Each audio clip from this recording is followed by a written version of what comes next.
Visakha economic region Andhra Pradesh growth ఇంజిన్గా తీర్చిదిద్దాలని CM Chandrababu సూచించారు. సచివాలయంలో జరిగిన నీతి ఆయోగ్ సమీక్షలో సీఎం చంద్రబాబు నాయుడు కీలక సూచనలు చేశారు. 5 ప్రాంతాల అభివృద్ధిపై నీతి ఆయోగ్ సీఎంకు నివేదిక సమర్పించింది. ఆంధ్రప్రదేశ్ అభివృద్ధికి కొత్త దిక్సూచిలా విశాఖ ఎకనామిక్ రీజియన్ను తీర్చిదిద్దేందుకు కార్యాచరణ ప్రణాళిక సిద్ధం చేయాలని అధికారులను కోరారు. విశాఖ కేంద్రంగా మొత్తం 8 జిల్లాల్లో 1,00,000 ఎకరాల భూమిని గుర్తించి మల్టీ సెక్టరల్ డెవలప్మెంట్ చేపట్టాలని సీఎం ఆదేశించారు. వచ్చే 7 ఏళ్లలో విశాఖను మరో ముంబైగా మార్చాలన్నది తమ లక్ష్యమన్నారు. ఆకర్షణీయమైన ప్రాజెక్టులతో భవిష్యత్తులో విశాఖలో పోర్ట్లు, మ్యానుఫ్యాక్చరింగ్ నోడ్స్, అగ్రికల్చర్ జోన్లు, సర్వీస్ హబ్స్, టూరిజం హబ్స్ ఏర్పాటు చేయాలని సూచించారు.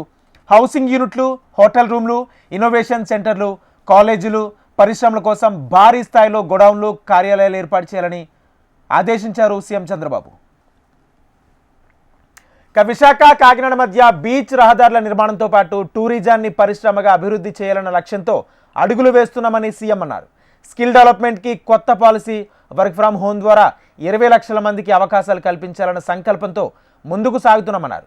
ప్రస్తుతం ఉన్న 4 రైల్వే ప్రాజెక్టులపై పనులు కొనసాగుతున్నాయన్నారు. అదనంగా మరో 7 రైల్వే ప్రాజెక్టులు 2032 నాటికి పూర్తి అవుతాయన్నారు.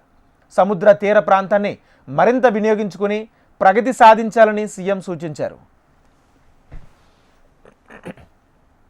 ఎనర్జీ రంగంతో పాటు భారీగా అడుగు పెడుతున్న ఏపీ 2 దశాబ్దాలుగా విద్యుత్ రంగంలో ముందున్న ఏపీ ఇప్పుడు గ్రీన్ ఎనర్జీ మీద ఫోకస్ పెంచుతుందన్నారు. Solar, wind, pumped energy, green hydrogen, battery storage రంగాల్లో భారీ పెట్టుబడులు ఆకర్షించేందుకు ప్రభుత్వం ప్రణాళిక సిద్ధం చేస్తుందన్నారు. Andhra Pradesh state energy transmission road మ్యాప్పై రాష్ట్ర ప్రభుత్వం, నీతి ఆయోగ్, ఐఎస్ఈజీ ఫౌండేషన్ల మధ్య అవగాహన ఒప్పందం కుదిరిందన్నారు.